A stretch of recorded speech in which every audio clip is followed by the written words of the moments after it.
मित्रों नमो नमः। प्रिय मित्रों, आज हम अपने इस वीडियो में अध्ययन करेंगे हमारी कक्षा 9 की संस्कृत की पाठ्य पुस्तक सैमुषी प्रथमो भाग नवम कक्षा की जो पुस्तक है, नवम कक्षा संस्कृत पाठ्य पुस्तक। इस पुस्तक से प्रथमः पाठः भारती वसंत गीति, जिसका हम अध्ययन अपने पिछले वीडियो में कर चुके हैं। इस पाठ के आज हम अभ्यास प्रश्नोत्तरों का अध्ययन अपने इस वीडियो में करने जा रहे हैं। आइए अभ्यास प्रश्नोत्तरों का अध्ययन प्रारंभ करते हैं। अभ्यास प्रश्न संख्या 1 है, अधोलिखितानां प्रश्नानां उत्तराणि संस्कृत भाषायां लिखत। नीचे लिखे गए प्रश्नों के उत्तर संस्कृत भाषा में लिखने हैं। तो हमारे पास जो पहला प्रश्न है वो है, कवि वीणा पाणिं किम कथयति। कवि वीणा पाणी माँ सरस्वती से क्या कहता है। तो उत्तर लिखेंगे इसका हम कि कवि वीणा पाणिं कथयति अये वाणी नवीना नाम वीणाम निनादये। कवि कहता है कि हे वीणा पाणी माँ सरस्वती, वीणा को धारण करने वाली माँ सरस्वती, नवीना नाम वीणा नाम निनादे, नूतन वीणा को बजाओ, नई वीणा को बजाओ। अगला हमारा जो प्रश्न है वो है, वसंते किम भवति। वसंत में क्या होता है। तो ये उत्तर यहाँ पे देखेंगे हम, वसंते सरसा रसाला लसंती कोकिला च कूजंती। वसंत ऋतु में आम, जो सरस आम है वो सुशोभित होते हैं, आम के वृक्ष सुशोभित होते हैं, और कोकिला कोयल कूजंती, आमों के वृक्षों पर कोयल जो है वो कूजन करती है, कलरव करती है। हमारा तीसरा प्रश्न है, सरस्वत्या वीणां श्रुत्वा किम परिवर्तनं भवति इति कवे इच्छाम लिखत। सरस्वती की वीणा को सुनकर क्या परिवर्तन होता है, इसमें कवि की क्या इच्छा है, इच्छा लिखनी है कवि की। तो उत्तर है इसका, सरस्वत्या वीणां श्रुत्वा भारतीय जनमानसे नवचेतनायाः संचार भवतु। सरस्वती की वीणा को सुनकर भारतीय जनमानस में नई चेतना का संचार होता है, होगा, और इति कवि इच्छा अस्ति, यही कवि की इच्छा है।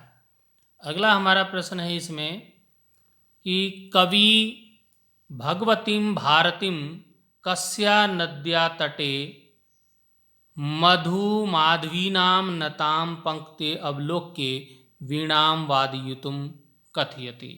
कवि भगवती जो भारती के किस नदी के तट पर जो है मधुमाधवी नाम लताओं की जो पंक्तियां देखकर वीणा को बजाने के लिए कहता है। हमारा उत्तर हो जाएगा, कवि भगवतीं भारतीं यमुना नद्या तट है। कौन सी नदी? यमुना नदी के तट पर, जिसको कलिंद पर्वत की पुत्री कहा जाता है। कलिंदात्म जाया सवानीर तीरे। कलिंद पर्वत की पुत्री जो नदी है, यमुना नदी की किनारे पर मधुमाधवी नाम नताम पंक्ति अवलोक्य, मधुमाधवी लताओं की पंक्तियों को देख करके वीणाम वादयितुं कथितु, कवि वीणा बजाने के लिए कहता है।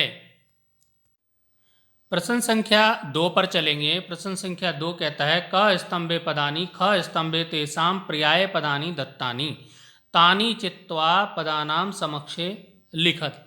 कि इसमें क स्तंभ है और ख स्तंभ है, 2 स्तंभ दिए गए हैं।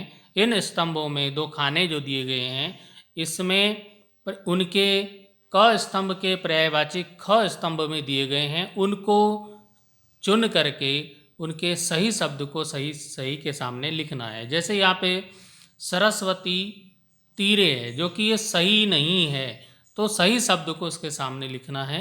उत्तर की ओर ध्यान देंगे हम। उत्तराणी, तो सरस्वती का जो पर्याय पद होगा वो होगा वाणी। तो इसके सामने ख स्तंभ में हम लिख देंगे वाणी। आम्रम, आम को रसाला भी बोला जाता है, तो इसका पर्यायवाची हो गया रसाला। पवनः, पवन का हो गया समीर। ये आप उत्तर में लिख देंगे। तटे, तटे का हो जाएगा तीरे, और भ्रमणाम का हो जाएगा अली नाम। भ्रमरों को अली भी बोला जाता है, तो अली नाम भी इसका उत्तर हो सकता है। अगला प्रश्न संख्या 3 हमारा है, अधोलिखितानि पदानि प्रयुज्य संस्कृत भाषाया वाक्य रचना कुरुत। नीचे कुछ शब्द दिए गए हैं, इन शब्दों से हमें संस्कृत वाक्य की रचना करनी है। हमारा शब्द है निनादय। अब निनादय क्या होता है? निनादय, निनादय होता है बजाओ। तो उत्तर हो जाएगा, जैसे निनादय शब्द है, सबसे पहले निनादय, फिर इसका अर्थ हो गया बजाओ। अब इसको संस्कृत में प्रयोग है, अये वाणी वीणाम निनादय। हे वाणी, हे सरस्वती, वीणा को बजाओ। अगला हमारा जो शब्द है वो है मंद मंदम। मंद मंदम का अर्थ होता है धीरे धीरे। इसका वाक्य प्रयोग हो जाएगा, मंद मंदम पवना बहती। धीरे धीरे पवन बहती है, हवा बहती है, हवा चलती है। अगला हमारा शब्द है मारुतः। मारुतः वायु को बोला जाता है, तो इसका अर्थ हो जाए, इसका वाक्य प्रयोग है मारुतः वहती, हवा बहती है। बहुत सरल सरल वाक्य बनाइएगा आप। अगला हमारा जो शब्द है वो है सलीलम। सलीलम बोलते हैं जल को। अब इसका वाक्य प्रयोग हो जाएगा, सलीलम शीतलम भवती। जल कैसा है? शीतल होता है। अगला हमारा जो शब्द है वह है सुमनः।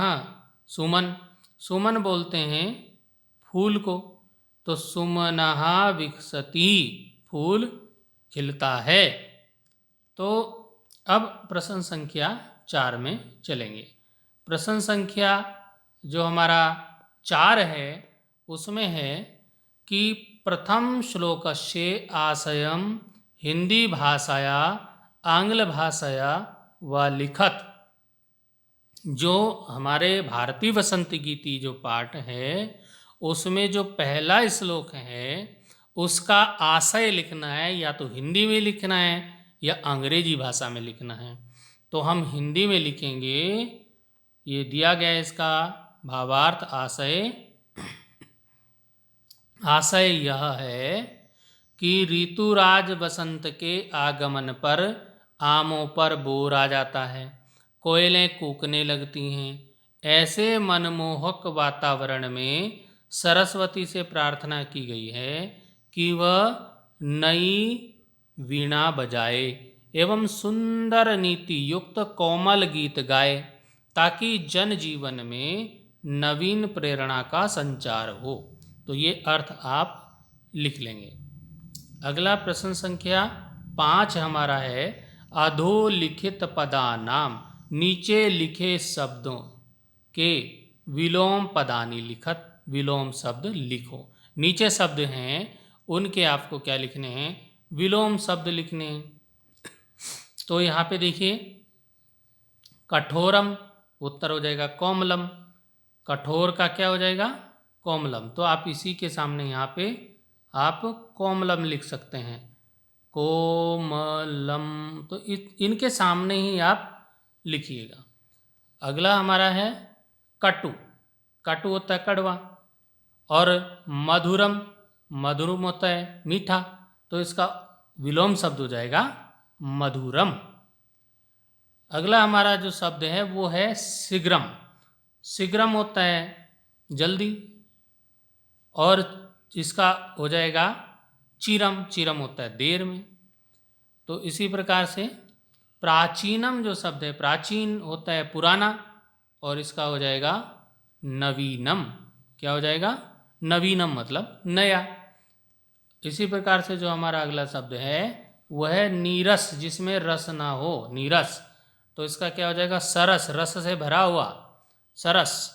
तो इस प्रकार आप इस पाठ भारतीय बसंत गीति के प्रश्नोत्तरों को आसानी से समझ गए होंगे। तो मित्रों, अभी इस वीडियो को यहीं पर समाप्ति करते हैं। फिर मिलेंगे अगले वीडियो में, अगले पाठ का अध्ययन करेंगे।